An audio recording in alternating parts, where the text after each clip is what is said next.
Bismillahirrahmanirrahim. Assalamualaikum warahmatullahi wabarakatuh.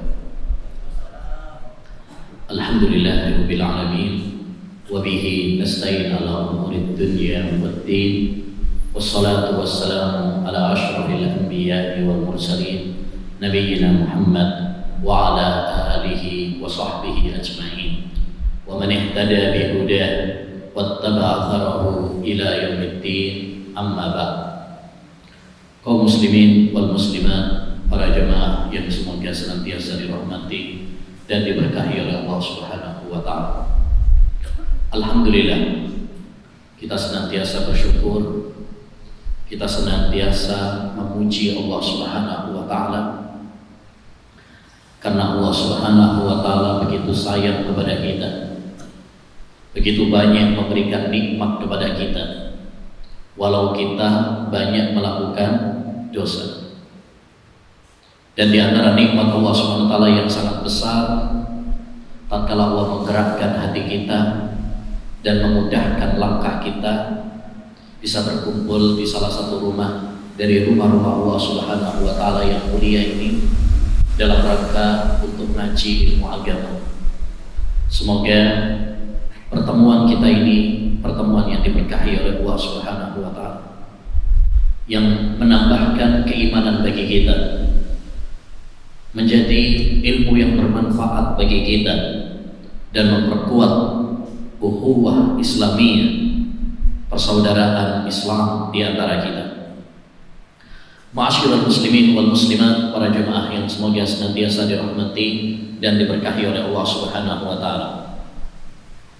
Tema pembahasan kita kali ini adalah tentang akidah Imam Asy-Syafi'i rahimahullah, keyakinan Imam Asy-Syafi'i rahimahullah ta'ala. Kenapa kita perlu bahas masalah ini?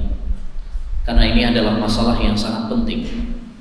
Sebab Imam Syafi'i rahimahullah merupakan salah satu ulama besar yang Allah Subhanahu wa taala tinggikan derajatnya, yang Allah harumkan namanya, ya, sampai pada zaman kita sekarang ini.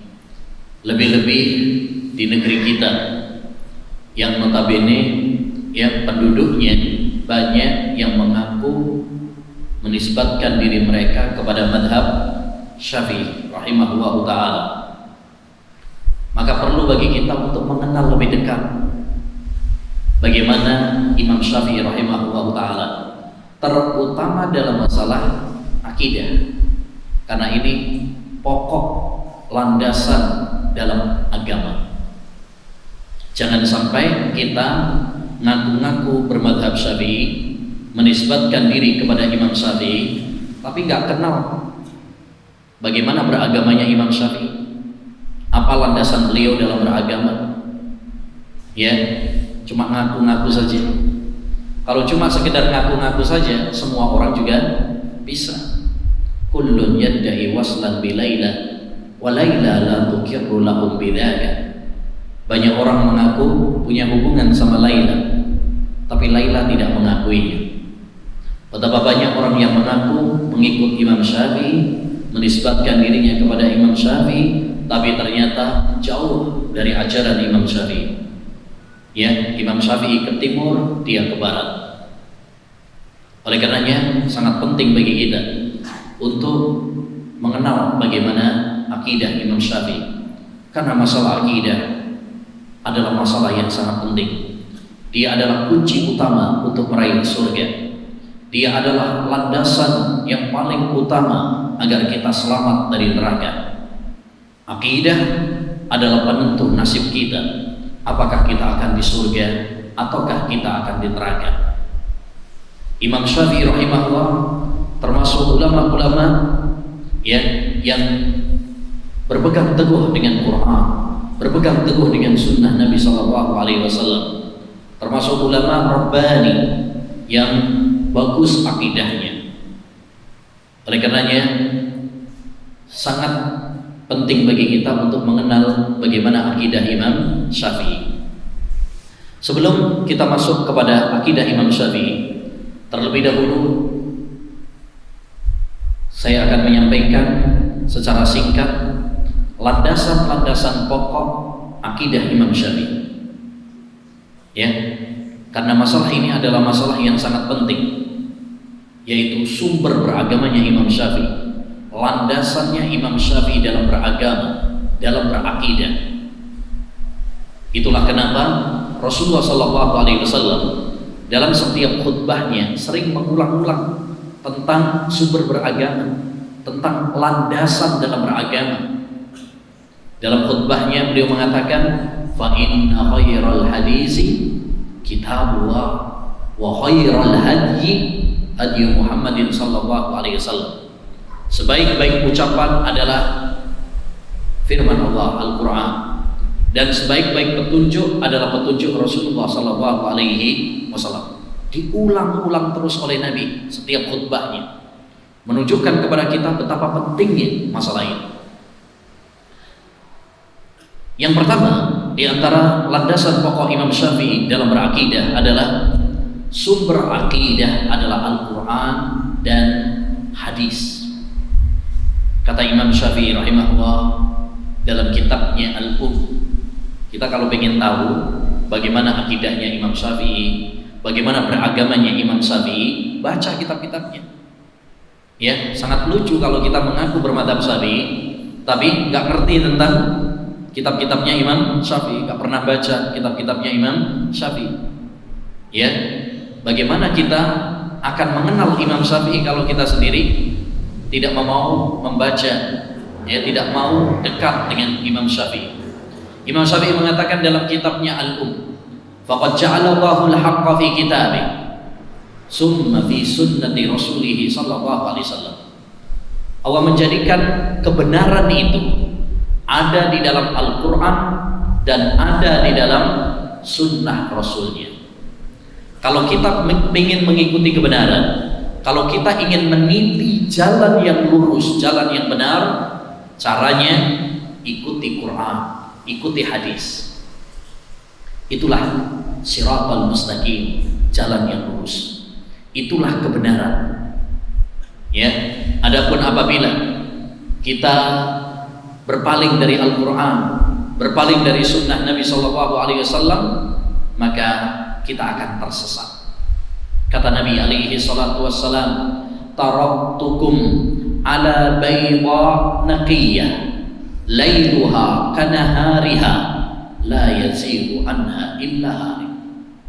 Aku tinggalkan kepada kalian di atas, ya, sesuatu yang terang, jelas, tidak ada yang menyimpang darinya kecuali orang yang tersesat, menyimpang. Ya, kata Nabi SAW juga, taraktukum, ya, ala syai'ain ini tasamtum bihima lan tadillu ba'di kitaballahi wa sunnati. Aku tinggalkan kepada kalian dua hal. Jika kalian berpegang teguh dengannya, kalian tidak akan tersesat selama-lamanya, yaitu Al-Quran dan hadis. Maka kewajiban bagi kita, ya, dalam beragama Islam, dalam berakidah, dalam berkeyakinan, ambil dari Quran, ambil dari hadis. Jadikan Al-Quran dan hadis sebagai sumber kita beragama. Siapa yang menjadikan Al-Quran dan hadis sebagai sumber beragama, dia akan, ya, lurus. Tapi siapa yang tidak menjadikan Al-Quran dan hadis sebagai pegangan akidahnya, pegangan agamanya, dia akan tersesat. Yang kedua, di antara landasan pokok akidah Imam Syafi'i adalah mendahulukan dalil daripada akal. Mendahulukan dalil daripada akal. Kenapa? Karena dalil itu wahyu dari Allah SWT, sesuatu yang pasti benar. Berbeda dengan akal.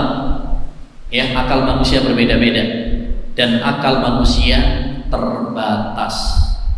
Kata Imam Syafi'i rahimahullah, inna lil aqli haddan yantahi ilaih kama anna lil basari haddan yantahi ilaih. Kata beliau, sesungguhnya akal manusia itu terbatas sebagaimana pandangan mata terbatas. Kita kalau lihat laut, kita nggak bisa lihat dalamnya laut, ya. Kemudian kalau kita misalkan lihat di jalan, ya, ada beberapa hal yang tidak terlihat oleh kita karena pandangan manusia terbatas. Begitu pula akal manusia. Oleh karenanya sangat keliru jika kita menjadikan akal sebagai standar, bahkan melawan dalil. Sebagian orang berlebih-lebihan kepada akalnya, sehingga apabila berbenturan antara dalil dengan akal, maka dia mendahulukan akalnya. Dan ini adalah suatu kekeliruan. Wajib bagi kita semuanya wajib bagi kita semuanya untuk mendahulukan dalil daripada akal. Dan inilah salah satu pembeda antara pengikut para nabi dengan pengikut iblis. Pengikut para nabi, mereka mendahulukan dalil daripada akal. Berbeda dengan pengikut iblis, mereka mendahulukan akal daripada dalil. Sebagaimana kata Imam Ibnul Qayyim rahimahullahu ta'ala, sebagian ulama salaf pernah mengatakan, siapa yang menentang dalil dengan akal, pada dasarnya dia menyerupai iblis. Iblis, tatkala Allah memerintahkan kepadanya untuk sujud kepada Adam, dia enggak mau. Kenapa? Karena menurut dia perintah tersebut enggak sesuai dengan akal. Masa saya yang lebih hebat, lebih baik daripada iblis, kok saya malah disuruh sujud kepada iblis? Begitulah orang-orang yang menentang dalil, menentang wahyu Allah Subhanahu wa ta'ala. Ya. Ingat, ma'asyiral muslimin rahimani wa rahimakum, agama Islam bukan dibangun di atas akal. Agama Islam dibangun di atas wahyu.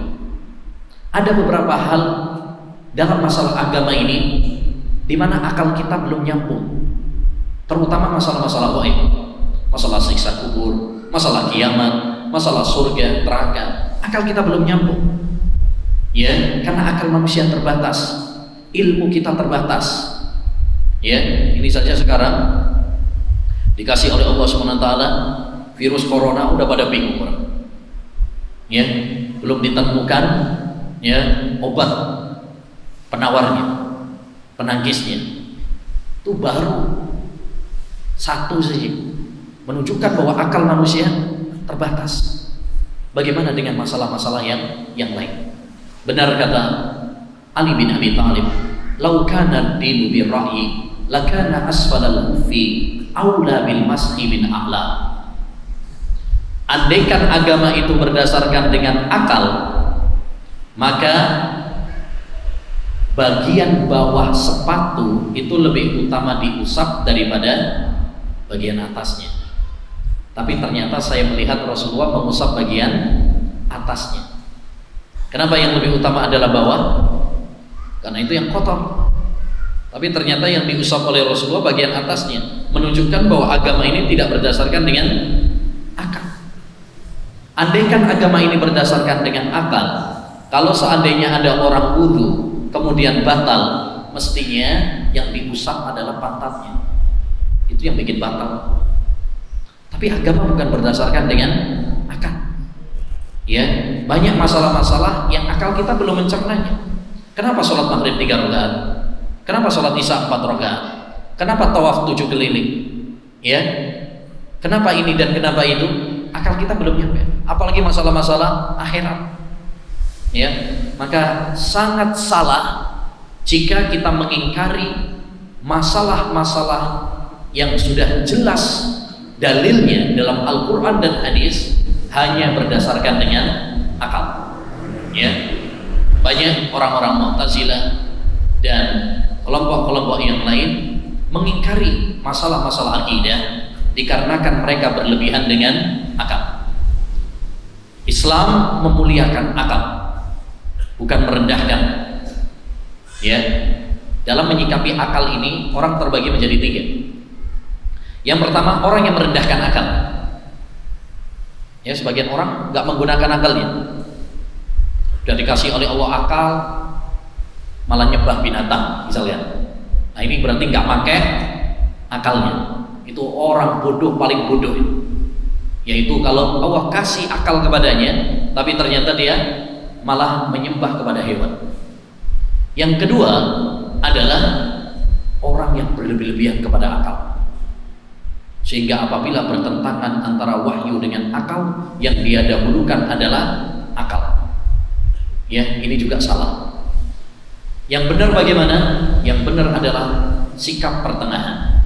Mereka memuliakan akal, kita memuliakan akal, menghormati akal, tapi tidak berlebih-lebihan. Apabila berbenturan antara dalil dan akal, yang kita dahulukan adalah dalil. Ya. Baik, yang ketiga, di antara prinsip akidah Imam Syafi'i rahimahullah adalah tidak mengambil akidah dari ilmu kalam, ilmu filsafat. Kata Imam Syafi'i rahimahullah, al-ilmu bil kalami jahlun. Mempelajari ilmu filsafat itu kebodohan. Beliau juga mengatakan, hukmi fi ahlil kalam an yudrabu bil jaridi wan ni'al. Hukumanku bagi orang-orang yang belajar ilmu filsafat, ilmu kalam, hendaknya dipukul dengan pelepah kurma dan sandal. Wa yutafu bihim fil asyair. Kemudian dikelilingkan, diarak. Ya. Kemudian dikatakan kepadanya, hadza jazaa'u man tarakal kitaba was sunnah wa aqbala 'alal kalam. Inilah hukuman bagi orang yang meninggalkan Al-Quran dan hadis, malah dia lebih mengutamakan ilmu filsafat. Ya, dan ini penting. Kerusakan pada masalah akidah, salah satu sebabnya adalah karena ilmu kalam. Ilmu kalam itu apa sih? Ilmu yang hanya sekedar omongan, teori, pendapat manusia, bukan dalil. Ya, dalam dunia ini ketika kita beragama hanya ada dua pilihan. Apakah kita mengikuti wahyu ataukah mengikuti hawa nafsu? Siapa yang mengikuti hawa nafsu berarti dia tidak mengikuti wahyu. Wa ma yantiqu 'anil hawa in huwa illa wahyu yuha.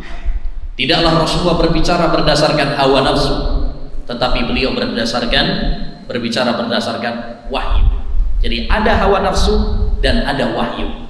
Siapa yang tidak mengikuti wahyu berarti dia mengikuti hawa nafsu. Siapa yang mengikuti hawa nafsu berarti dia tidak mengikuti wahyu.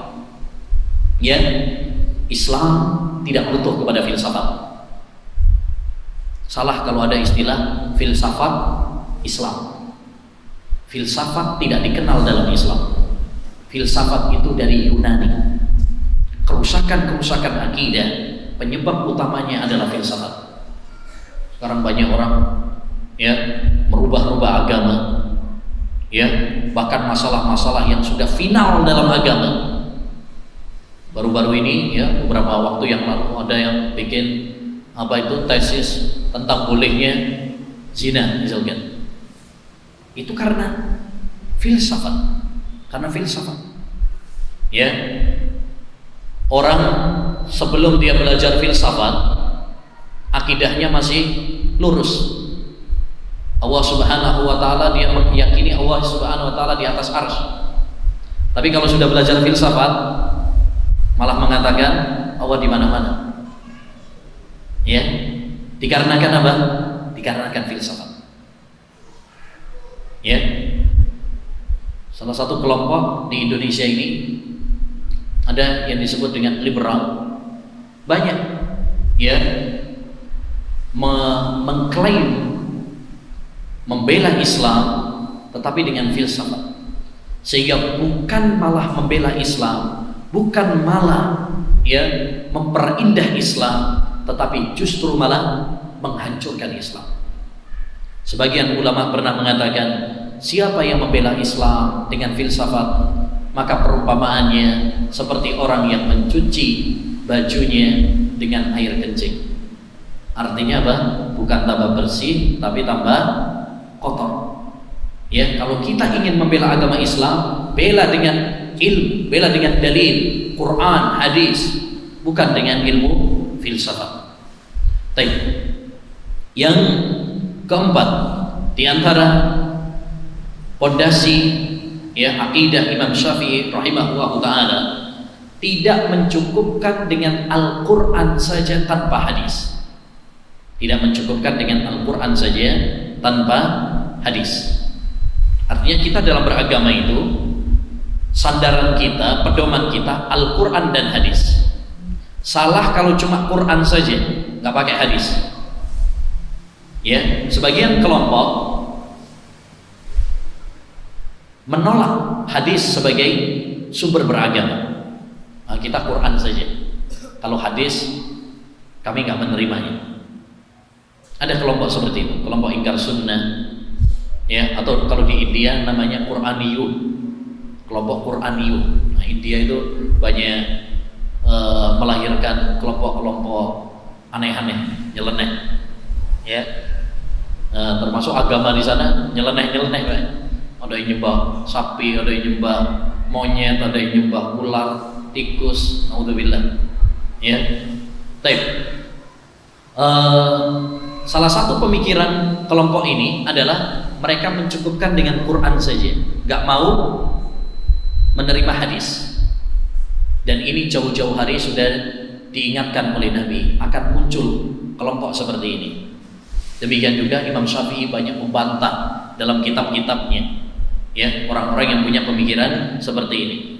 Nabi SAW pernah bersabda, ya, la alfiyanna ahadakum ala arikatih ya'tihil amru min amri aw nahyun mimma nahaitu an fayaqul la adri ma wajadna fi kitabillah ittaba'na. Ya, semoga saya tidak mendapati salah seorang di antara kalian yang duduk di atas ranjang hiasnya tatkala datang kepadanya perintahku atau laranganku, yakni hadis, dia mengatakan saya tidak tahu karena saya hanya mendapati mengikuti Quran saja. Ya, hadis ini dibawakan oleh Imam Syafi'i rahimahullah taala dalam kitabnya Ar-Risalah, dan beliau mengomentari hadis ini menunjukkan kepada kita wajib bagi setiap muslim untuk mengikuti sunnah Rasulullah, hadis Rasulullah, walaupun itu tidak ada di dalam Quran. Karena kalau kita cuma mengikuti Quran saja tanpa hadis, bayangkan kalau kita mengikuti Quran saja nggak pakai hadis, gimana cara sholatnya? Karena Al-Quran hanya menyampaikan secara global tentang sholat. Wa aqimus sholat wa atuz zakat. Dirikan sholat, tunaikan zakat. Terus gimana sholatnya? Ya, perincian tentang sholat ada di dalam hadis. Ya, kalau kita cuma Quran saja nggak pakai hadis, akhirnya nanti seperti sebagian aliran yang mengatakan sholat sing penting iling, ya, sholat yang penting iling, ya, yang penting ingat, nggak ada tata caranya. Dan ini tentu adalah suatu penyimpangan, ya, dalam beragama, dalam berakidah, bahkan kekufuran. Jadi kewajiban bagi kita adalah dalam beragama itu mengikuti Quran dan mengikuti hadis Nabi Shallallahu Alaihi Wasallam, karena hadis adalah wahyu dari Allah Subhanahu Wa Taala. Yang kelima, di antara prinsip akidah Imam Syafi'i adalah bahwa hadis ahad adalah hujjah baik dalam masalah akidah maupun dalam masalah fikih. Hadis ahad, apa sih hadis ahad? Hadis, ya, dalam disiplin ilmu hadis terbagi menjadi dua. Ada namanya hadis mutawatir dan ada hadis ahad. Hadis mutawatir yaitu hadis yang diriwayatkan dari jalur sahabat yang banyak sekali. Yang meriwayatkan itu 20 sahabat, 30 sahabat. Itu namanya mutawatir. Adapun hadis ahad itu hadis yang diriwayatkan 1 atau 2 atau 3 sahabat. Nah, menurut pendapat sebagian orang, sebagian kelompok, hadis ahad yang diriwayatkan cuma 1 orang, 2 orang, 3 orang sahabat, ya. Walaupun sahih, tapi kalau itu masalah akidah tidak bisa diterima. Atas dasar itulah kemudian mereka menolak hadis-hadis dalam masalah akidah. Nggak percaya dengan hadis-hadis tentang siksa kubur, nggak percaya dengan hadis-hadis tentang keluarnya Dajjal, tidak percaya dengan hadis-hadis yang berkaitan tentang turunnya Nabi Isa di akhir zaman, ya, dan lain-lain sebagainya. Alasannya karena hadisnya ahad, dan hadis ahad tidak bisa diterima dalam masalah akidah. Nah, pemahaman seperti ini adalah pemahaman yang keliru, bertentangan dengan kesepakatan para ulama. Imam Syafi'i mengatakan dalam kitabnya Ar-Risalah, lam ahfad an fuqaha'il muslimin annahum ihtalafu fi tasbiti khabaril wahid. Saya tidak mendapati perselisihan pendapat di kalangan para ulama untuk menerima hadis ahad. Artinya para ulama sudah sepakat bahwasanya hadis ahad selama hadisnya sahih itu diterima, tidak ada perbedaan pendapat di kalangan para ulama, baik dalam masalah akidah maupun masalah fikih. Jangan dibeda-bedakan. Kalau masalah akidah harus mutawatir, kalau masalah fikih boleh apa? Ya, boleh ahad. Dari mana pembedaan seperti ini?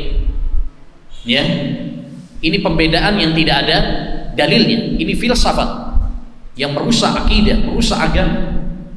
Ya, merusak agama. Karena masalah akidah itu tidak bisa juga dilepaskan dari masalah fikih. Masalah fikih tidak bisa dilepaskan dari masalah akidah, saling berkaitan antara satu dengan yang lain. Saya ambil contoh hadis tentang doa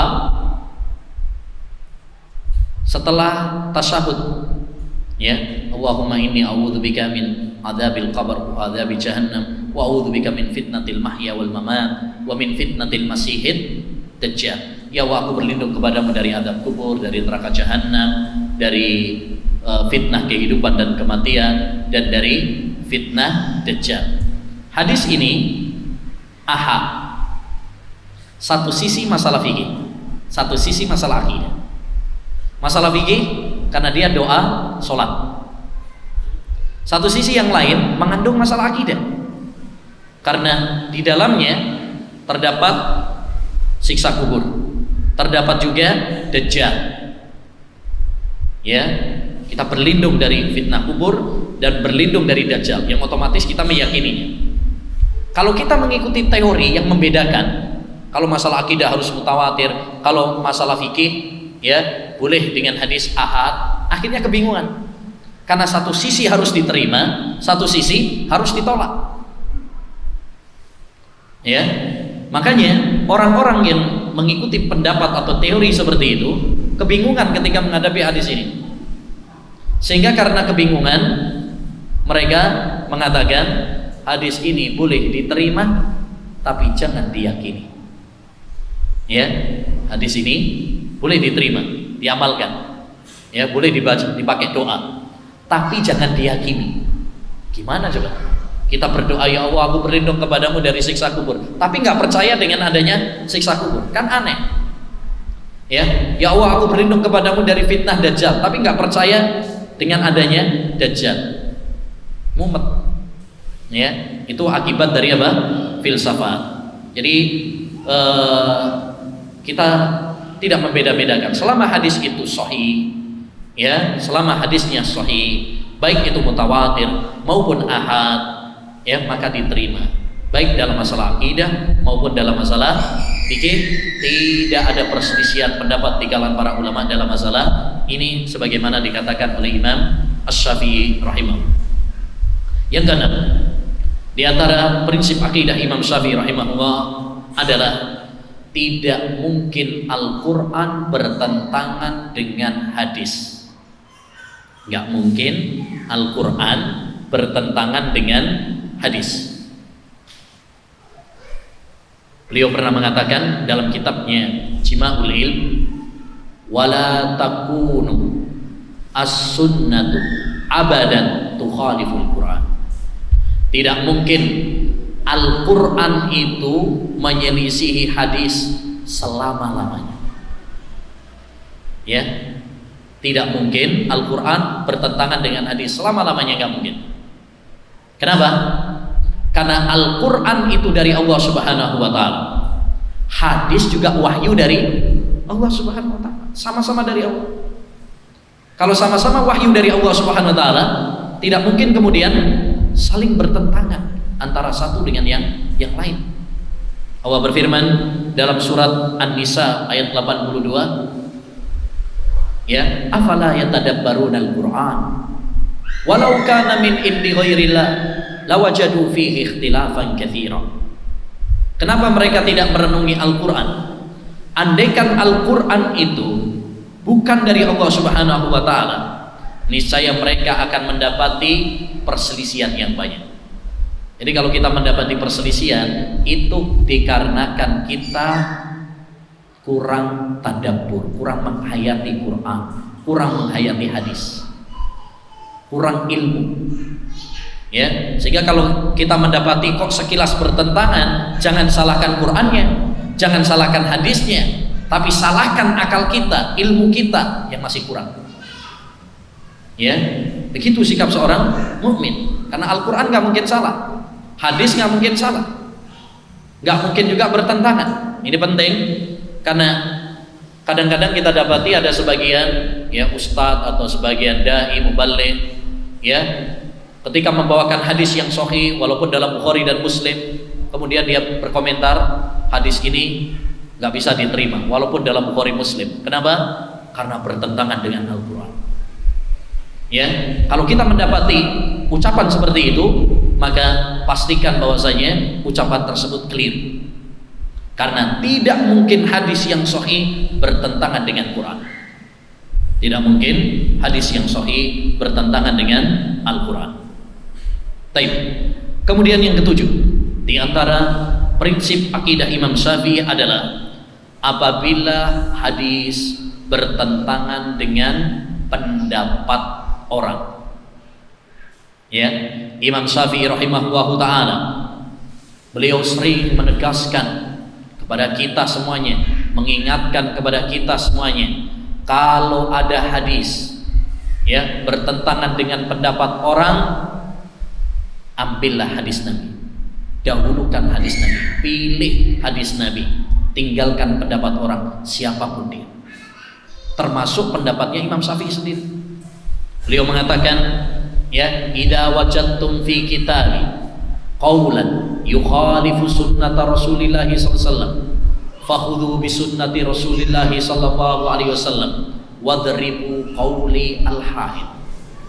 Kalau kalian mendapati di dalam kitabku suatu pendapat yang bertentangan dengan sunnah Rasulullah sallallahu alaihi wasallam, maka ambillah sunnah Rasulullah SAW, dahulukan itu, dan lemparkan ucapanku ke tembok, jangan ikuti. Masya Allah, Imam Syafi'i nggak ridho kalau kemudian kita lebih mengutamakan ucapan Imam Syafi'i daripada ucapan Nabi. Kewajiban kita sebagai seorang muslim untuk memuliakan, mengagungkan Quran dan mengagungkan sunnah Rasulullah sallallahu alaihi wasallam daripada siapapun. Karena sebaik-baik ucapan adalah ucapan Allah, dan sebaik-baik petunjuk adalah petunjuk Rasulullah sallallahu alaihi wasallam. Ucapan siapapun manusia tidak ada yang bisa mengalahkan firman Allah dan sabda Rasulullah sallallahu alaihi wasallam. Ini penting karena kadang ada sebagian orang itu fanatik, kadang sebagian orang itu taklid.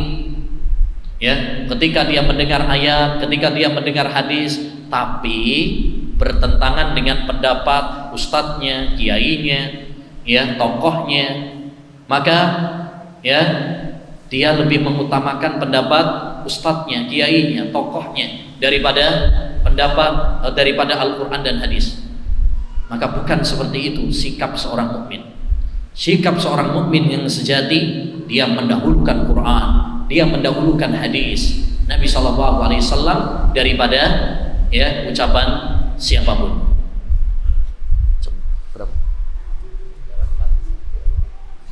Taib. Ya. Jangan sampai kita malah mendahulukan ucapan orang daripada ucapan Al-Quran dan hadis. Dalam riwayat pernah disebutkan bahwasanya sahabat Ibnu Abbas pernah menyampaikan sebuah hadis kepada seseorang. Lalu orang tersebut bantah. Ya. Tapi Abu Bakar dan Umar ngomongnya seperti ini dan seperti itu. Artinya apa? Hadis Nabi dibantah dengan pendapatnya Abu Bakar dan Umar. Marah sahabat Ibnu Abbas. Lalu dia mengatakan, "Ahsya an tanzila alaikum hijaratan minas sama." Saya khawatir kalian dihujani batu dari langit. Aqulu lakum qala Rasulullah wa taquluna qala Abu Bakar wa Umar. Aku sampaikan kepada kalian ucapan Rasulullah, kok malah kalian bantah dengan ucapan Abu Bakar dan Umar. Bayangkan jemaah, ucapan Nabi dibantah dengan ucapan Abu Bakar dan Umar saja. Ibnu Abbas apa? Marah. Nggak boleh. Apalagi kalau dibantah dengan ucapan orang-orang yang di bawahnya Abu Bakar dan Umar, yang nggak ada apa-apanya jika dibandingkan dengan Abu Bakar dan Umar. Maka kita nggak boleh untuk mendahulukan ucapan orang lain daripada Quran dan hadis Nabi SAW. Makanya Imam Syafi'i sering beliau mengajak kita untuk mengikuti hadis dan melarang kita dari taklid. Taklid itu cuma ikut-ikutan orang. Beliau sering mengatakan, idza shahhal hadisu fa huwa madhhabi. Apabila ada hadis yang sahih, itulah pendapat. La tuqallidni, jangan kalian taklid kepadaku, jangan taklid kepada Malik, jangan taklid kepada Sufyan. Ambillah dari mana mereka mengambil, yaitu Quran dan hadis Nabi sallallahu alaihi wasallam. Nah, insyaallah taala kita berhenti terlebih dahulu untuk sholat Isya. Nanti setelah sholat Isya kita sambung lagi tentang akidah Imam Asy-Syafi'i rahimahullahu ta'ala. Demikian sallallahu wasallam ala nabiyina Muhammad wa ala alihi wa sahbihi ajma'in. Assalamualaikum warahmatullahi wabarakatuh. Bismillahirrahmanirrahim. Alhamdulillahirabbil alamin. Wa bihi nasta'in ala umurid dunya waddin. Wassalatu wassalamu ala asyrafil anbiya'i wal mursalin nabiyyina Muhammad wa ala alihi wa sahbihi ajma'in. Amma ba'd. Para ikhwan dan akhwat kaum muslimin wal muslimat yang semoga senantiasa dirahmati dan diberkahi oleh Allah Subhanahu wa taala.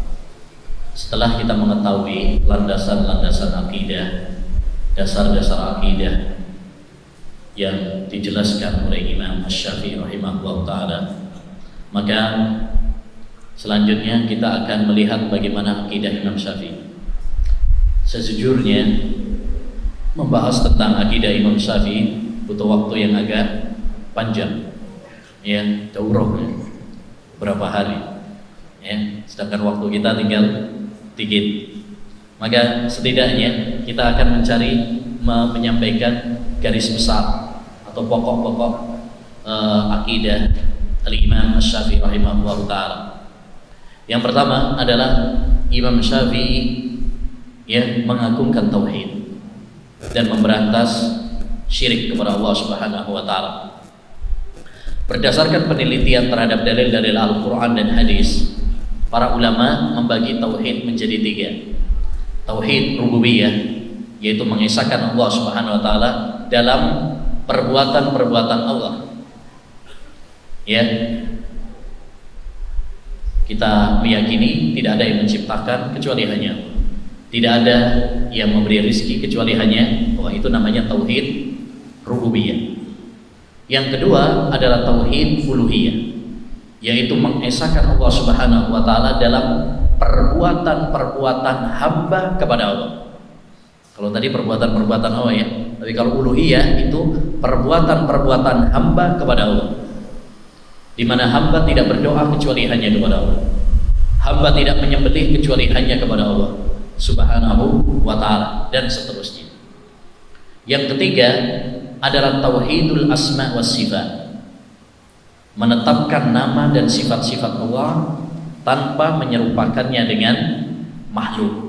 Kita menetapkan bahwa Allah Subhanahu wa ta'ala ya melihat, mendengar, tapi melihat dan mendengarnya Allah Subhanahu wa ta'ala tidak sama dengan melihat dan mendengarnya makhluk. Itu secara singkat ya tauhid ya, sesuai dengan Al-Qur'an dan hadis. Imam Syafi'i rahimahullah taala menetapkan semuanya. Beliau menetapkan tauhid rububiyah, itu nggak perlu diragukan. Jangankan orang sekelas Imam Syafi'i, orang awam saja, bahkan orang kafir pun mengakui bahwasanya hanya Allah yang menciptakan. Orang-orang kafir Quraisy yang diperangi oleh Nabi SAW, Abu Jahal CS, itu kalau ditanya siapa yang menciptakan langit dan bumi, mereka menjawab Allah Subhanahu wa ta'ala. Wala in sa'altahum man khalaqas samawati wal arda la yaqulunna Allah. Seandainya kamu bertanya kepada mereka, wahai Muhammad, siapa yang menciptakan langit dan bumi, niscaya mereka akan menjawab Allah Subhanahu wa ta'ala. Karena ini adalah fitrah ya, fitrah yang Allah fitrahkan kepada semua manusia. Adapun tauhid uluhiyah, ini yang paling penting.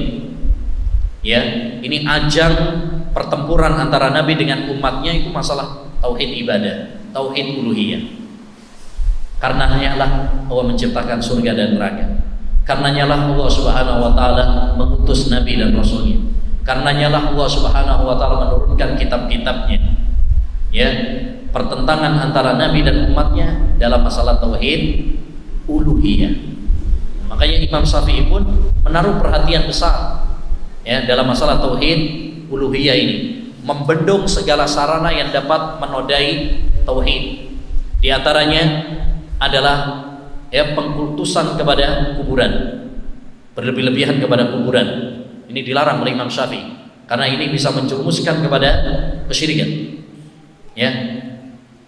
Kata Imam Syafi'i, wa qad ra'aitu minal ulati man yahdibu bi Makkah ma yubna fiha falam aral fuqaha yaibuna dzalik.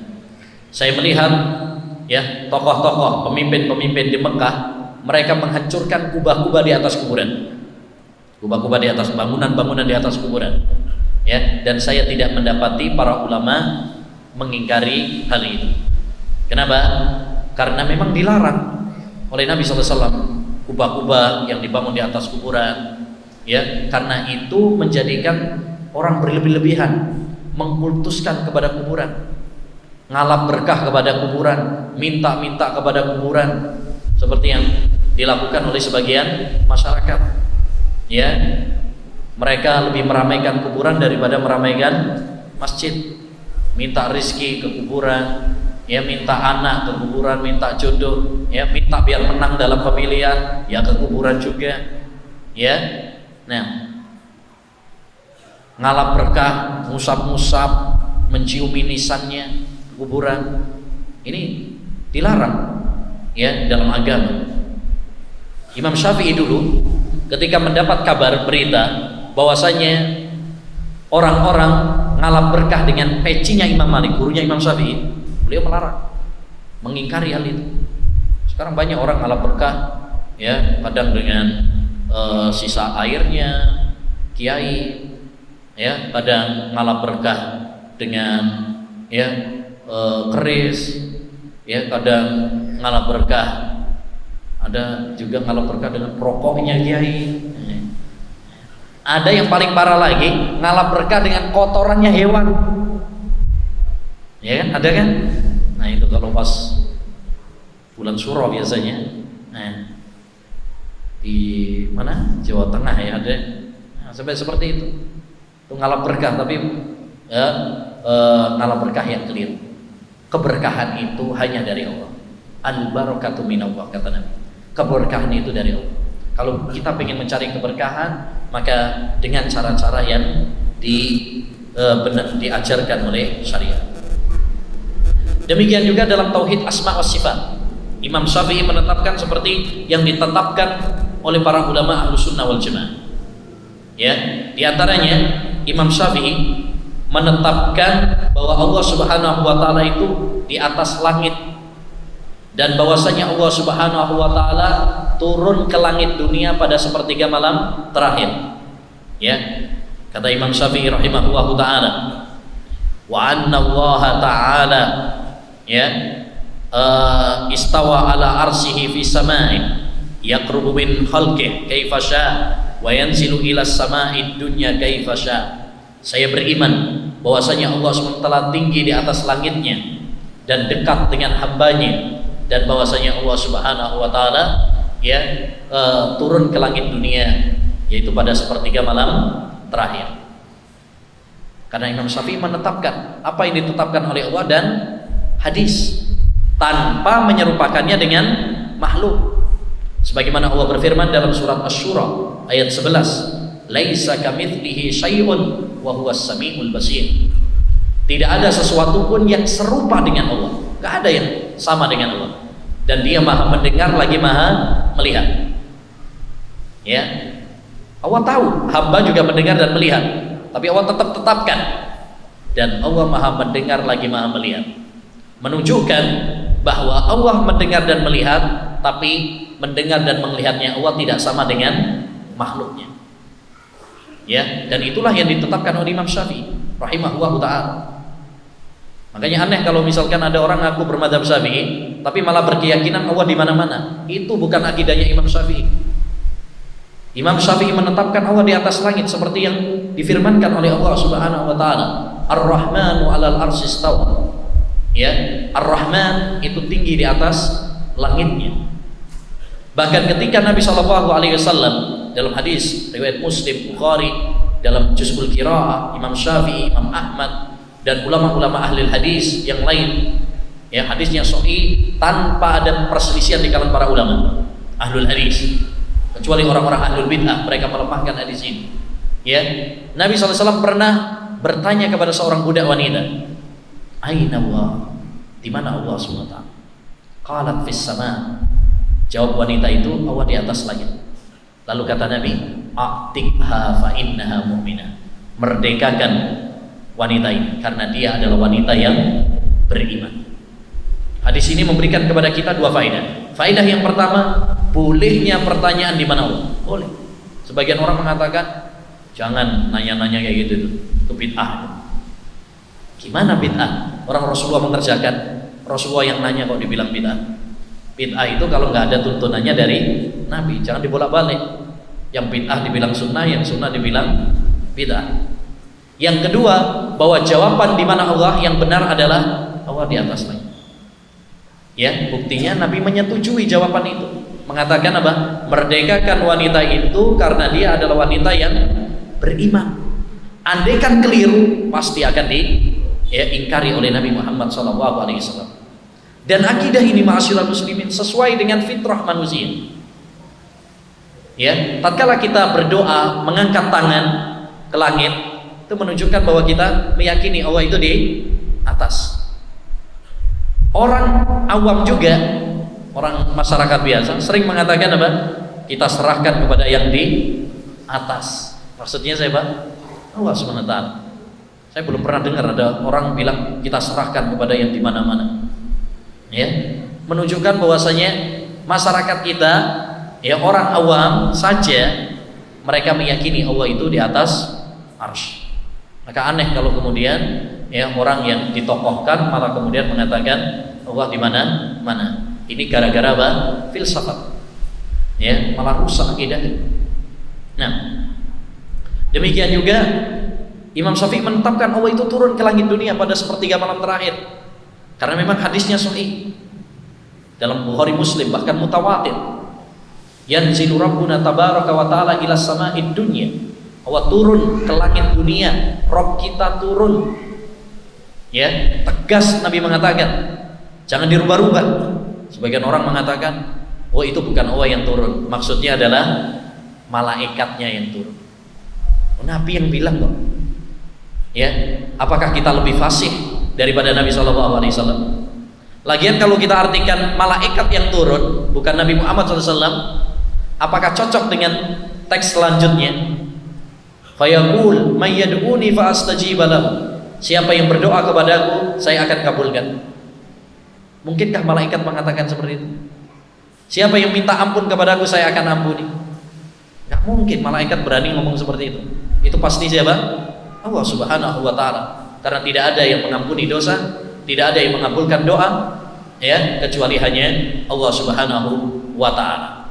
Intinya bahwa Imam Syafi'i rahimahullah ta'ala mengagungkan tauhid, ya, dan memberantas syirik.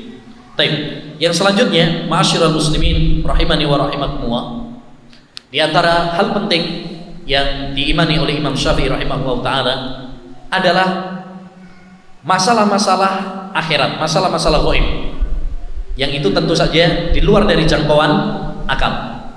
Beliau pernah mengatakan, wa inna adzabal qabri haq. Saya percaya adanya azab kubur, siksa kubur itu ada. Wa musa'alata ahlil kuburi haq. Pertanyaan mungkar dan nakir kepada orang yang dikubur itu hak. Wal ba'sa wal hisab wal jannah wan nar. Demikian juga adanya hari kebangkitan, adanya hisab, ada surga, ada neraka. Saya percaya dengan semua itu. Ya. Padahal Imam Syafi'i itu orang yang cerdas. Ya, orang yang cerdas. Tapi beliau tidak menolak dalil-dalil Al-Quran hanya karena apa? Akalnya. Sebagian orang nggak percaya dengan siksa kubur. Alasannya apa?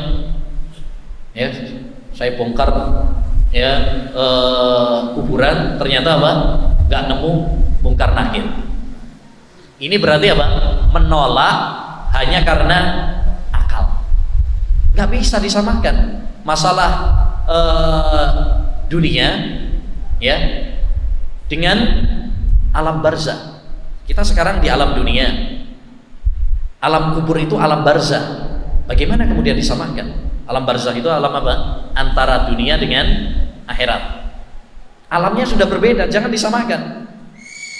Ya, kalau pengen tahu ada azab kubur apa tidak, mati dhisik. Ya, iya kan? Baru alamnya sama. Nah, kalau sekarang kita alam dunia, kemudian mengingkari alam kubur dengan alasan kita tidak melihatnya, itu ya tidak benar, karena berarti menyamakan alam barzah dengan alam dunia. Andaikan suami istri, ya, andaikan suami istri, ya, tidur satu kamar, satu ranjang, yang satu mimpi enak, yang satu mimpi buruk, apakah merasakan ya apa yang dirasakan oleh yang lain? Istrinya mimpi dikejar harimau, suaminya mimpi kawin meneh. Nah, misalkan ya, misalkan, apakah suami merasakan yang dirasakan istri? Enggak. Apakah istri merasakan yang dirasakan suami? Enggak. Padahal itu sama-sama itu, satu kamar, satu kasur. Itu baru di dunia. Apalagi kalau memang alamnya apa? Berbeda, jadi nggak bisa disamakan. Wajib bagi kita untuk mempercayai. Ya, apalagi masalah adab kubur ini masalah yang sudah jelas dalilnya. Kata Nabi, adzabul qabri haq. Adab kubur itu adalah hak, benar adanya. Hadis-hadisnya banyak, mutawatir. Ya, tidak ada yang mengingkari hal itu kecuali orang-orang ahlul bid'ah. Ya, ada sebagian orang-orang yang tidak percaya, ya. Orang-orang yang tidak percaya. Ada sebuah buku yang ditulis oleh Agus Mustafa, tak ada siksa kubur. Isinya mengingkari adab kubur. Ya, terang-terangan, hanya menggunakan akal. Ya. Nah, maka ini tidak diperkenankan. Wajib bagi kita mengimani dalil Quran, hadis, campakkan akal kita kalau sudah bertentangan dengan Quran dan hadis. Ya, tidak ada artinya kecerdasan kita kalau sudah melawan dalil. Enggak ada artinya. Ya. Tidak ada artinya kecerdasan kalau sampai berani melawan dalil. Ya. Nah, selanjutnya, ma'asyiral muslimin rahimani wa rahimakumullah, di Di antara akidah Imam Syafi'i rahimahullah taala juga adalah ya dalam masalah iman. Beliau ya berakidah seperti akidah Ahlussunnah wal Jamaah dalam masalah iman. Kata Imam Syafi'i rahimahullah, al-imanu qaulun wa amal wa i'tiqadun bil qalb. Iman itu adalah ucapan, perbuatan dan keyakinan dalam hati. Ya, dan beliau mengatakan yazidu wa yanqus. Iman itu bertambah dan berkurang. 5 poin ini adalah akidah Ahlussunnah wal Jamaah dalam masalah iman. Yang pertama, bahwasanya iman itu mencakup 3 hal: ucapan, perbuatan, dan keyakinan. Ya, amalan-amalan hati itu juga termasuk bagian dari iman. Ya, kita baca Al-Quran itu termasuk bagian iman. Ya, kita sholat itu termasuk bagian dari iman. Ya, kata Nabi alaihi salatu wassalam, al-imanu bid'un wa sab'una syu'bah. Iman itu memiliki 73 cabang lebih. 3 sampai 9 ya bid'ah itu. A'laha qaulu la ilaha illallah. Tingkatan iman yang paling tinggi adalah ucapan la ilaha illallah, tauhid. Wa adnaha imatatul adha anit thariq. Tingkatan yang paling rendah adalah menyingkirkan gangguan dari jalan. Wal haya'u syu'batun minal iman. Dan ya sifat malu itu bagian dari iman. Di situ ada ucapan qaulu la ilaha illallah, ada perbuatan menyingkirkan gangguan dari jalan. Ada sepaku misalkan ya, ada batu kita singkirkan, itu kan berarti perbuatan. Kemudian sifat malu, malu tempatnya di hati. Ya, itu semuanya termasuk bagian dari iman. Demikian juga iman menurut Ahlussunnah wal Jamaah bertambah dan berkurang. Bisa bertambah dan bisa berkurang. Bertambah dengan ketaatan. Kalau kita sholat, kita puasa, berbakti kepada orang tua, berbuat baik kepada orang lain, iman kita bertambah. Berkurang yakni dengan kemaksiatan dan dosa. Tatkala kita maksiat kepada Allah Subhanahu wa taala, bergaul ya dengan orang-orang yang rusak, cinta kepada dunia, ya iman kita akan menurun juga. Ya, menurun. Allah Subhanahu wa taala berfirman, "Innamal mu'minuna alladziina idza dzukirallahu wajilat qulubuhum wa idza tuliyat 'alaihim ayatuhu zadatuhum imana." Sesungguhnya orang-orang yang beriman itu apabila disebut Allah Subhanahu wa taala, maka mereka ya bergetar hatinya. Dan apabila dibacakan kepada mereka ayat-ayatnya, maka iman mereka bertambah. Menunjukkan bahwasanya iman itu bisa bertambah. Dan sesuatu yang bisa bertambah berarti bisa berkurang juga. Ya, bisa berkurang. Jadi akidah Ahlussunnah wal Jamaah meyakini bahwasanya iman itu bisa bertambah dan bisa berkurang. Makanya salah kalau ada orang yang mengatakan bahwasanya dosa itu tidak mempengaruhi iman. Ini paham Murji'ah. Ini paham Murji'ah. Dosa itu nggak mempengaruhi iman. Imannya tetap apa? Sempurna. Ini clear. Sebagaimana salah juga orang yang mengatakan bahwasanya apabila orang jatuh kepada dosa maka imannya hilang semuanya, kafir, keluar dari agama Islam. Ini paham Khawarij, sehingga mereka mengatakan pelaku dosa besar kafir, pelaku keluar dari agama Islam. Ini berlebih-lebihan. Ya, ini berlebihan. Yang benar bagaimana? Tengah-tengah. Pelaku dosa besar apabila terjerumus di dalam dosa padahal dia masih muslim, ya, masih memiliki tauhid, memiliki iman, maka berkurang imannya, fasik, tapi tidak keluar dari agama Islam. Sebagaimana akidah Ahlussunnah wal Jamaah. Dan diantara akidah Imam Syafi'i rahimahullah yaitu dalam masalah sahabat. Ya, sahabat Nabi. Sahabat Nabi adalah seorang yang berjumpa dengan Nabi SAW, beriman kepada Nabi, dan dia mati dalam keislaman. Itu namanya sahabat. Bertemu dengan Nabi, bertemu ya. Kalau dia beriman tapi nggak ketemu, bukan sahabat. Raja Najasyi itu beriman kepada Nabi tapi nggak pernah ketemu, ya, maka dia bukan sahabat. Itu masuk dalam mukhadram tabi'in, masuk bagian dari tabi'in. Kalau ketemu tapi nggak beriman, ya bukan sahabat. Abu Jahal, Abu Lahab, ya, Abu Thalib, Abdullah bin Ubay bin Salul, ketemu terus sama Nabi tapi nggak beriman, maka bukan sahabat. Ya, jadi sahabat itu adalah setiap orang yang beriman kepada Nabi, bertemu dengan Nabi, beriman kepada Nabi, dan dia mati dalam keimanan. Kalau matinya dalam kekufuran, murtad dari agama Islam, bukan sahabat. Seperti Ibnu Khattal yang disuruh oleh Nabi SAW untuk dibunuh pada saat perang, pada saat Fathu Makkah 8 Hijriah, karena dia murtad dan menghina Nabi, ya, dan menghina Nabi. Dan para sahabat, ma'asyiral muslimin, mereka adalah generasi yang diridhoi oleh Allah, dipuji oleh Allah. Mereka dipilih oleh Allah untuk menemani Nabi Muhammad SAW memperjuangkan agama Islam, menyebarkan agama Islam. Makanya kita wajib untuk mencintai para sahabat. Ya, kata Nabi SAW, hubbul ansari iman wa bughduhum nifaq. Mencintai para sahabat Nabi adalah keimanan, dan membenci para sahabat Nabi adalah kemunafikan.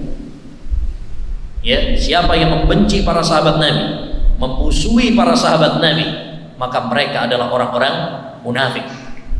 Ya, sebagaimana yang dikatakan oleh Nabi SAW. Ya, yang kedua, kita tidak boleh mencela para sahabat. La tasubbu ashabi, kata Nabi, jangan kalian mencela para sahabat.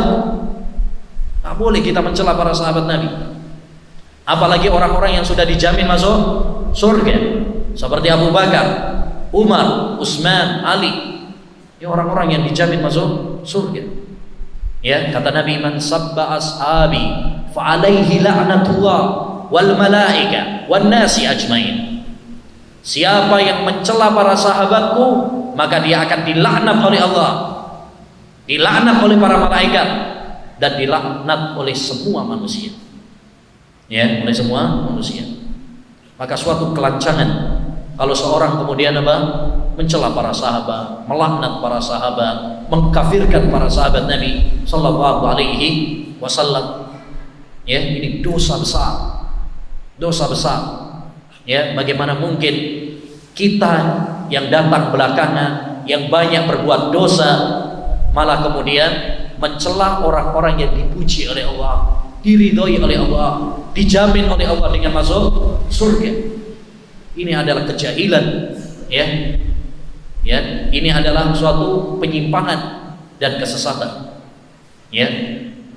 Yang ketiga, tidak boleh bagi kita, kewajiban bagi kita mendoakan kebaikan untuk para sahabat.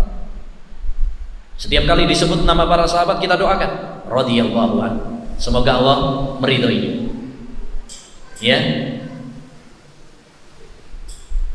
semoga Allah SWT meridhoinya. Sebagaimana dalam Al-Quran, walladzina ja'u min ba'dihim yaquluna rabbana ighfir lana wa li ikhwanina alladzina sabaquna bil iman wa la taj'al fi qulubina ghillan lil ladzina amanu.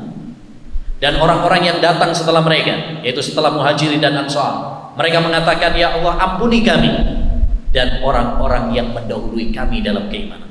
Siapa yang mendahului kita dalam keimanan? Para sahabat. Mereka yang beriman kepada Nabi duluan. Ya, dan jangan jadikan di dalam hati kami kebencian kepada mereka. Jangan sampai kita benci kepada para sahabat Nabi SAW. Naudzubillah. Bagaimana kita membenci orang-orang yang dicintai oleh Allah, yang dicintai oleh Rasulullah SAW. Ya, kan ada sebagian kelompok yang malah kemudian hari-hari mereka, sarapan mereka adalah mencela para sahabat, melaknat para sahabat Nabi SAW. Tentu ini bertentangan dengan Quran, bertentangan dengan hadis, ya, bertentangan dengan kesepakatan para ulama, diingkari oleh para ulama. Ya, kelompok tersebut diingkari dalam banyak kitab. Di antaranya Imam Syafi'i. Ya, Imam Syafi'i rahimahullah taala sering mengingatkan kepada kita jangan sampai mencela para sahabat. Beliau mengatakan, "La tahudhanna fi ashabi Rasulillah sallallahu alaihi wasallam fa innaka khasmaka nabiyyu yaumal qiyamah." Janganlah kamu mencela para sahabat Nabi. Karena kalau kamu mencela para sahabat Nabi, kamu akan berhadapan dengan Nabi besok pada hari kiamat. Siapa yang mencela Abu Bakar, siapa yang mencela Umar, nanti dia akan berhadapan dengan Nabi besok pada hari kiamat. Kenapa? Ini orang-orang terdekatnya Nabi. Nabi ketika ditanya oleh sahabat Abdullah bin Amr bin Al-As, "Ya Rasulullah, man ahabun nasi ilaih?" Wahai Rasulullah, siapa orang yang paling kamu cintai? Apa jawaban Nabi? Aisyah.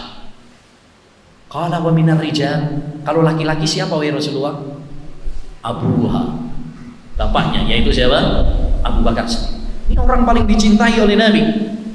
Aisyah, Abu Bakar, ini orang paling dicintai oleh Nabi. Kok malah kemudian kita ya membencinya, memusuhinya? Awas, sampean akan berhadapan dengan Nabi SAW besok pada hari kiamat. Ya, kalau sudah berhadapan Nabi, siapa yang bisa menang? Siapa yang bisa menang kalau dia berhadapan dengan Allah dan sudah berhadapan dengan Rasulullah SAW? Gak akan ada yang bisa menang. Ya, maka wajib bagi kita ma'asyiral muslimin mencintai para sahabat. Jangan sampai kita mencela para sahabat. Dan hendaknya bagi kita mewaspadai dari pemikiran-pemikiran yang membenci kepada para sahabat Nabi SAW. Tanamkan pada diri kita, tanamkan kepada keluarga kita, tanamkan kepada anak-anak kita untuk cinta kepada para sahabat. Ya, disebutkan oleh Imam Malik rahimahullah, kana as-salafu yu'allimuna auladahum hubba Abi Bakr wa Umar kama yu'allimunahum surat al-Fatihah. Kata Imam Malik, gurunya Imam Syafi'i, adalah para ulama salaf. Mereka menanamkan kepada anak-anak mereka untuk cinta kepada Abu Bakar dan Umar, sebagaimana mereka mengajari anak-anak mereka surat Al-Fatihah. Ya, begitu kewajiban bagi kita untuk menanamkan kepada anak-anak kita cinta kepada para sahabat Nabi, terutama orang-orang yang sudah dijamin masuk surga, Abu Bakar, Umar. Ya, wajib bagi kita untuk mewaspadai dari pemikiran-pemikiran ya, yang mencela para sahabat Nabi SAW, menghina para sahabat Nabi SAW, karena pada dasarnya ya kelompok tersebut adalah kelompok paling pendusta ya, dan kelompok paling bodoh dalam agama. Sebagaimana kata Imam Syafi'i, lam ara ashhada bizuri minar rafidah. Saya tidak mengetahui ahlul bid'ah yang paling pendusta daripada Syiah Rafidah. Tidak ada yang paling pendusta daripada ya kelompok Syiah Rafidah. Itu ucapan Imam Syafi'i rahimahullah ta'ala. Ya, kalau mau protes sama Imam Syafi'i. Ini ucapan beliau. Ya, beliau sudah mengenal banyak. Ya, tidak ada yang lebih pendusta daripada mereka. Yang terakhir kita tutup bagaimana akidah Imam Syafi'i rahimahullah tentang masalah pemimpin.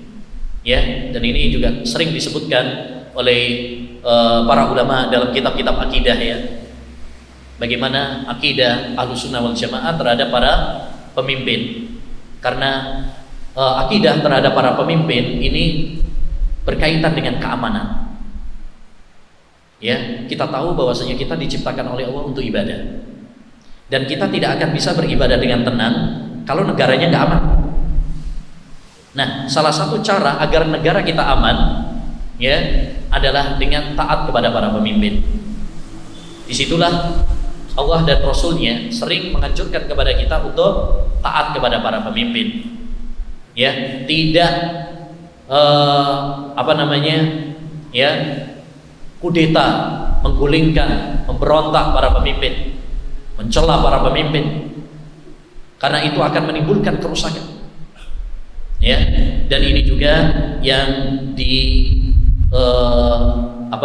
tegaskan oleh Imam Syafi'i. Beliau mengatakan, "Wassam'u li ulil amri madamu yusallun wal muwalatu lahum wa la yakhruju alaihim bis-sayf. Wajib bagi kita untuk mendengar kepada para pemimpin selagi mereka sholat, yakni selagi mereka muslim, dan wajib bagi kita mencintai mereka dan tidak memberontak mereka dengan pedang. Ya, beliau juga mengatakan wa du'a li aimatil muslimin wa la yakhruju alaihim bis-sayf. Hendaknya bagi kita rakyat untuk mendoakan kebaikan untuk para pemimpin. Doakan kebaikan untuk para pemimpin kita. Jangan memberontak mereka dengan pedang. Ini kan akidah Imam Syafi'i rahimahullah ta'ala, sesuai dengan dalil Quran, sesuai dengan hadis Nabi sallallahu alaihi wasallam. Ya, karena Al-Quran menganjurkan kepada kita taat kepada para pemimpin. Allah berfirman dalam surat An-Nisa ayat 59, ya ayyuhalladzina amanu atti'ullaha wa atti'ur rasul wa ulil amri minkum. Wahai orang-orang yang beriman, taatlah kalian kepada Allah, taatlah kepada Rasul, dan taatlah kepada ulil amri. Ulil amri itu ulama dan umara, pemimpin. Ya, demikian juga Nabi SAW bersabda, usikum bitaqwallah was-sam'i wat-tha'ah wa in ta'ammara 'alaikum 'abdun. Saya wasiatkan kepada kalian wahai umatku untuk mendengar dan taat kepada para pemimpin, walaupun yang memimpin kalian itu adalah budak.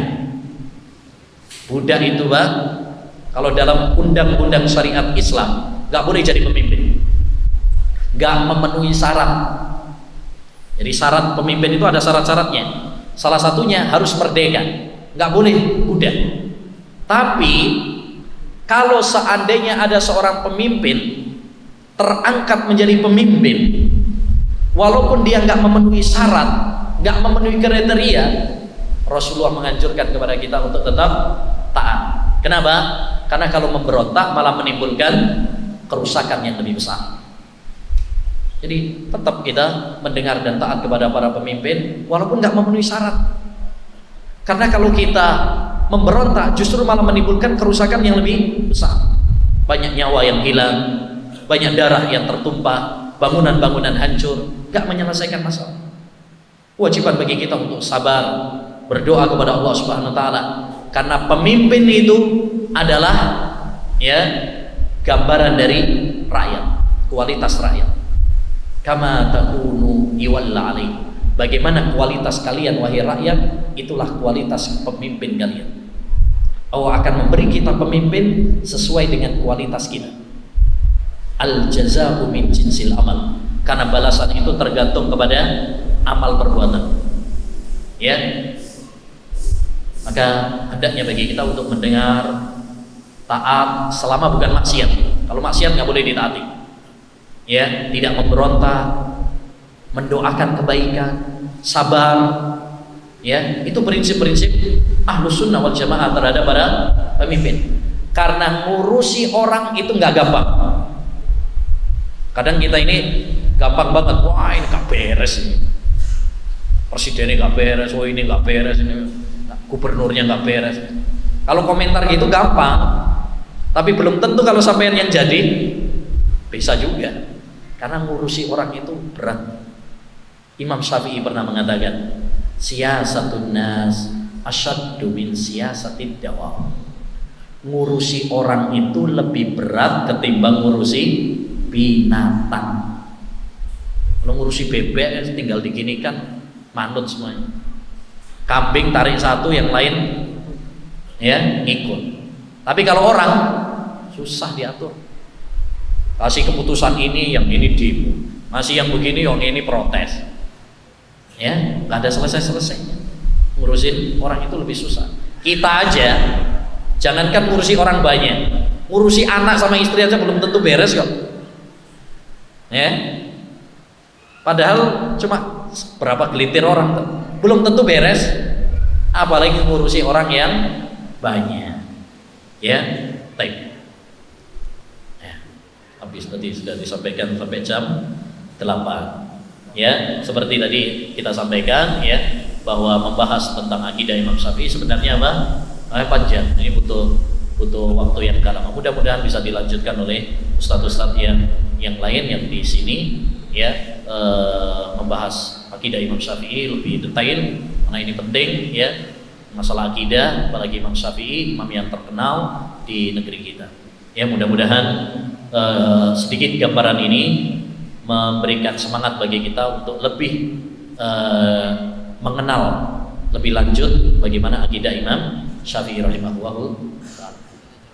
Oh iya, lupa ya, ada hadiah dari panitia. Baik, saya kasih pertanyaan aja. Siapa yang bisa? Silakan menjawab dan dapat hadiah. Gitu ya. Baik. Pertanyaan pertama. Sebutkan prinsip-prinsip akidah Imam Syafi'i. Tadi berapa tadi ya? 7. Yes. Oh, Masya Allah. Nah ini. Nah, ayo deh. Korek moco tapi. Ayo. Baca apa enggak nih? Baca. Kalau nggak baca, nggak bisa. Ayo dah, apa-apa kalau gitu. Sebenarnya adalah Al-Quran dan hadis. Mendahulukan hadis daripada akal. Sing jelas, pelan-pelan. Yang pertama, sumber akidah adalah Al-Quran dan hadis. sumber akidah adalah Al-Quran dan hadis. Ya benar. Terus Mendahulukan hadis daripada akal. mendahulukan dalil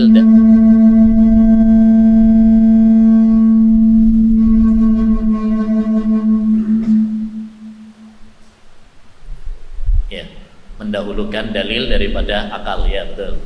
Yang ketiga,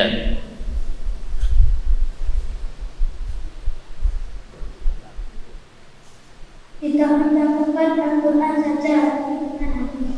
ya, tidak mencukupkan Quran saja tanpa hadis. Ya. Terus yang keempat,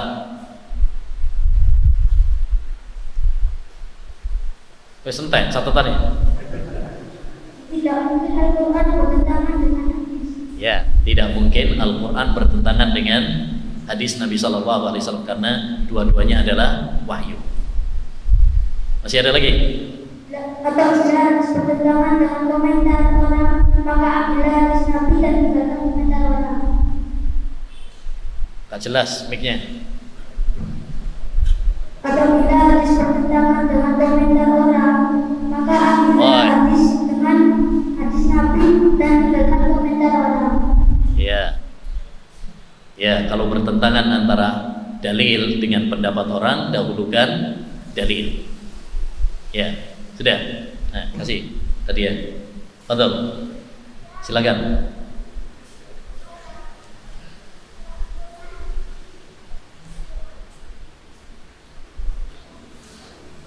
Baik, masih ada lagi? Oh, masih ada 4 lagi. Masya Allah.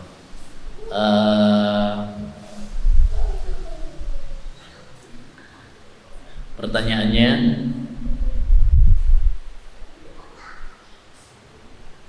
antum yang ngasih pertanyaan.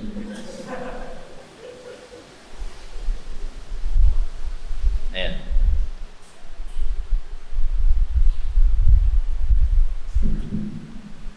Sampai anda?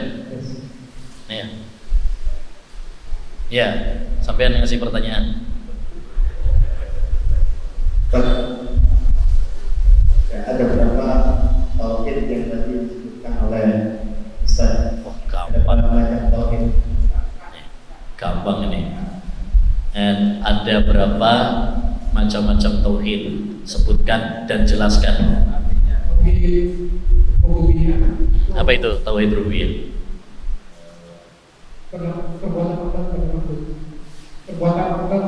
Mengesahkan Allah SWT dalam perbuatannya, menciptakan, memberi rezeki. Nah, yang kedua, uluhiyah. Apa itu? Ya, mengesahkan Allah SWT dalam perbuatan-perbuatan hamba kepada Allah, berdoa, menyembelih dan lain sebagainya. Yang ketiga, apa itu?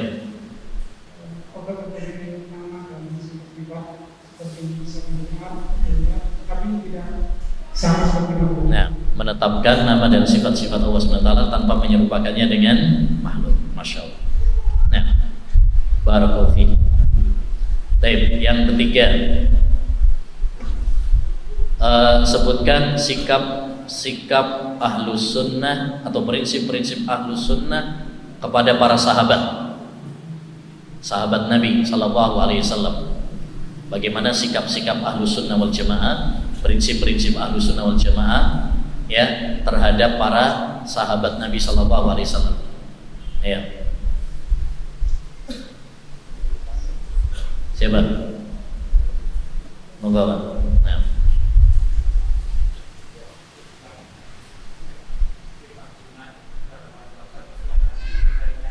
Mencintai para sahabat, ya. Mendoakan kebaikan untuk para sahabat, ya. Tidak mencelanya. Sudah? Ya. Jazakallahu. Barakallahu fiik. Baik. Sebutkan sikap-sikap Ahlus Sunnah wal Jamaah juga terhadap para pemimpin. Sudah tadi, gantian. Ayo. Oh, ya silakan.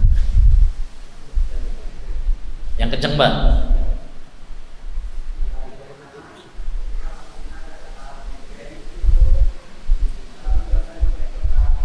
Ya, mendoakan kebaikan untuk para pemimpin.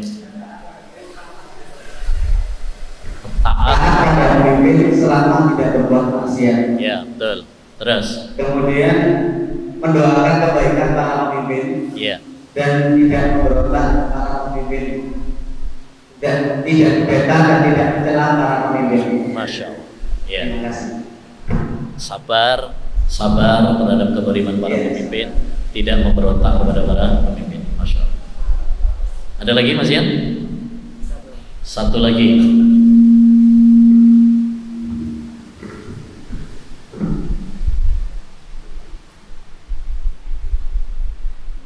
Baik. Sebutkan sikap manusia terhadap akal. Manusia terhadap akal terbagi menjadi 3. Apa saja? Tadi kita sebutkan. Ayo.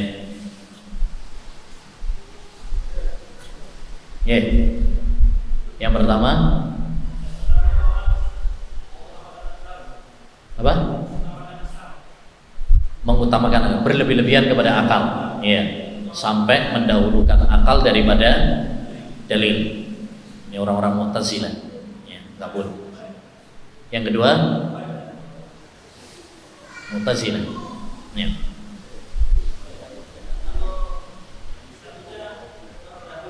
Merendahkan akal, ya. Yang ketiga, pertengahan. Gimana pertengahannya?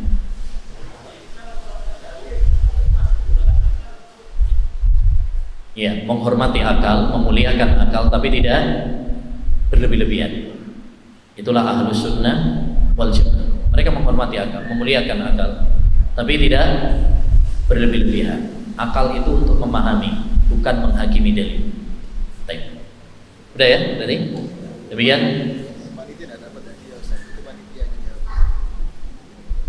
Sekadung jawab. Nah, demikian yang dapat kita bahas. Mudah-mudahan bermanfaat bagi semuanya. Subhanakallahumma bihamdika asyhadu an la ilaha illa anta astaghfiruka wa atubu ilaik. Assalamualaikum warahmatullahi wabarakatuh.